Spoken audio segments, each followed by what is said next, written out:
Hi, my name is Chris, and I'm here to explain some things.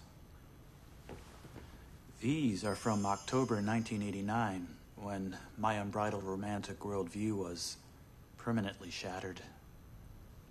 This is from September 1982, when I underwent a catastrophic loss of my ability to organize my finances in any meaningful way. But before all that, I took on a paralyzing, self-defeating, all-pervading dread of personal failure. October 1963, age 2. But I'm getting off the subject here, I'm afraid.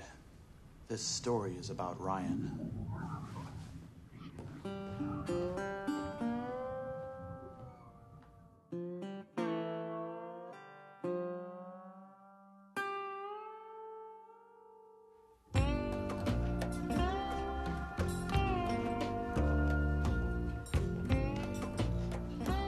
I live in Toronto, a city in Canada where I see way too many shades of gray for my own good health. A few years ago, however, I became friends with a splash of color in the form of a slight, fragile gentleman from Montreal named Ryan Larkin. Hello, Ryan. Hello, Christopher. Like me, Ryan is a filmmaker and animator. 3 decades ago, he was a rising star in the world of animation. He's the creator of several short films, 2 of which have secured his place in the history of animated filmmaking. You want me to confess?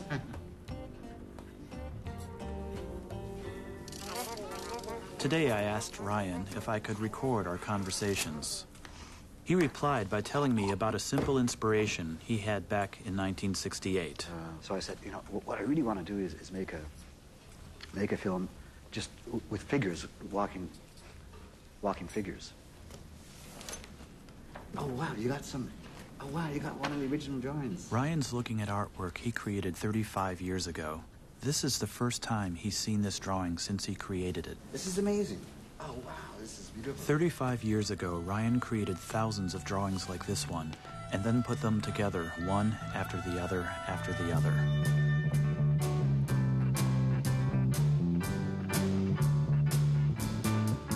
I meet people that say that my films had influenced a whole generation of animation filmmakers, which is probably true.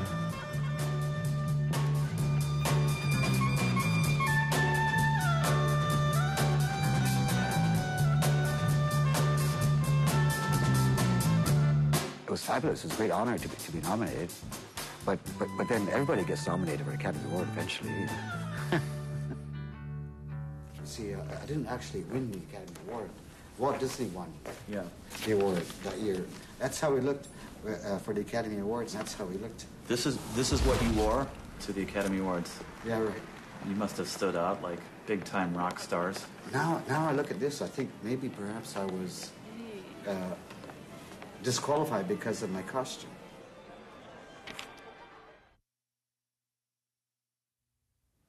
Who is that young woman? Felicity. Felicity was the love of my life for a long time. Ryan was always a little close to the edge. He was an emotionally fragile person. You know, his father had been violent when they were young, and I'm sure you know about the tragedy of his brother's death, and that affected him enormously. We should have had children. Guess it wasn't meant to be, eh? Oh, I still love you.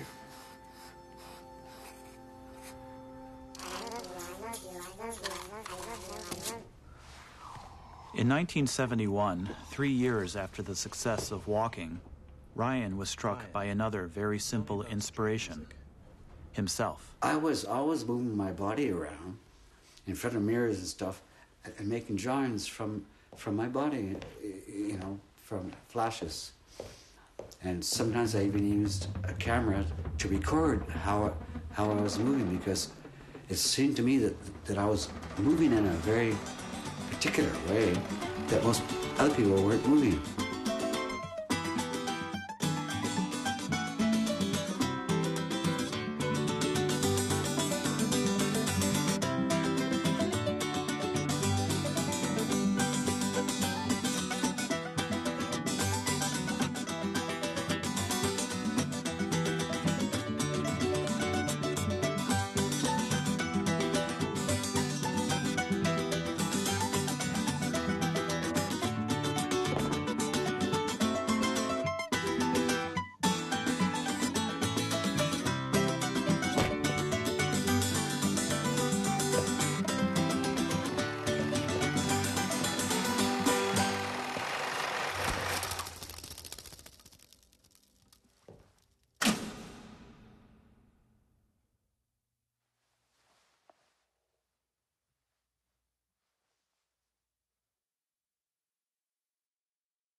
That's somebody you know, right? Derek Lamb.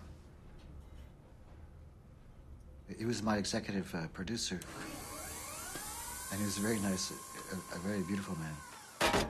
Here was a guy that had been bursting with life 5 or 6 years earlier. You know, he could hardly contain the flow of drawings in his cubicle at the film board. And now here's a guy, you know, who is living out every artist's worst fear of losing it. And angry.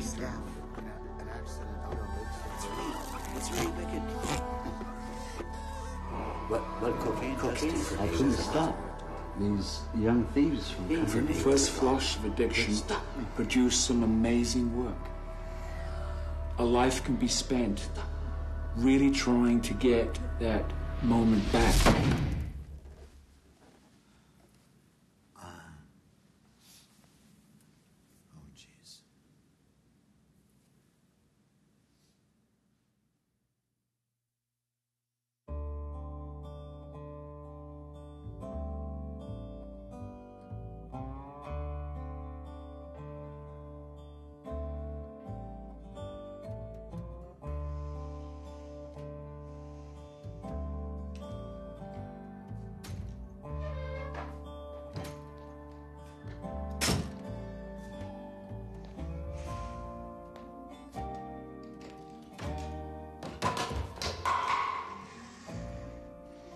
I really do hope that you get back into some serious creative work. That was one thing I wanted to say.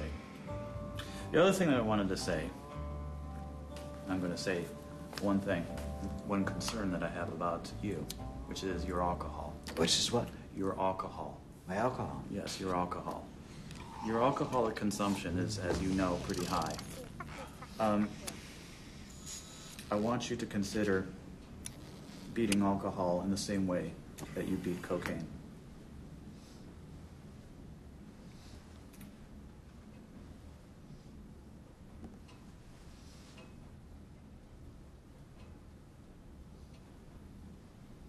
What?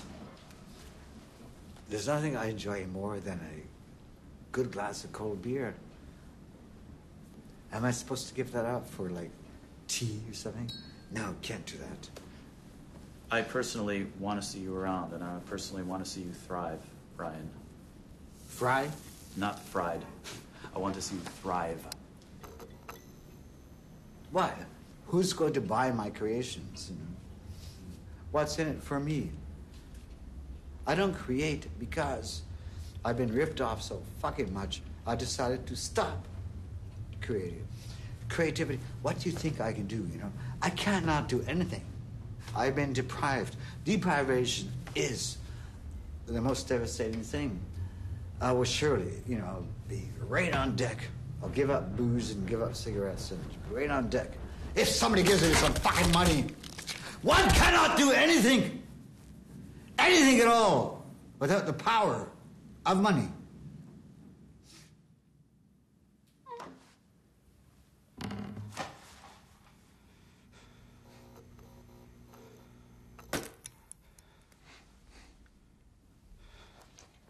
I got like about, you know, $10 in my pocket, which is, to me, like a really happy experience. But to most people, they spend $10 every 15 minutes. I can't believe it, man. What possessed me to bring that subject up? I look at you, and I see a lot of things about my mom. She was a brilliant woman. I look at you, and I see a lot of things as they are. She died of it. Every artist's worst fear. Paralyzing. I see the way that she went downhill, and I see the way that you've come to this point. Personal failure. We see things as...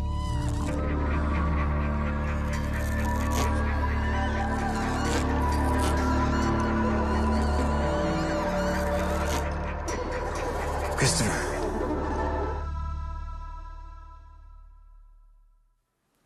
I decided that if I was silent, there's nothing for them to steal anymore if I present myself as being just a jerk on the street. But I'm still acquiring and enjoying human behavior and putting it back into my work.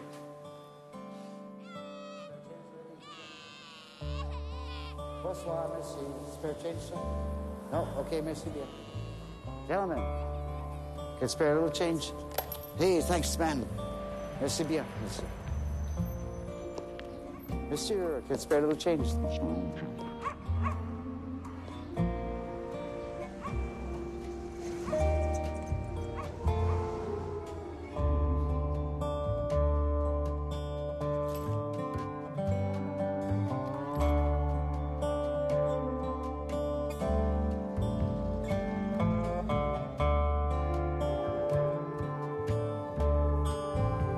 You have a spare change, sir? Thank you, sir. Spare change, sir. Spare change. Thank you, sir. Spare change. You have a spare change, sir? Spare change, sir. Thank you, sir. Oh, you're very kind.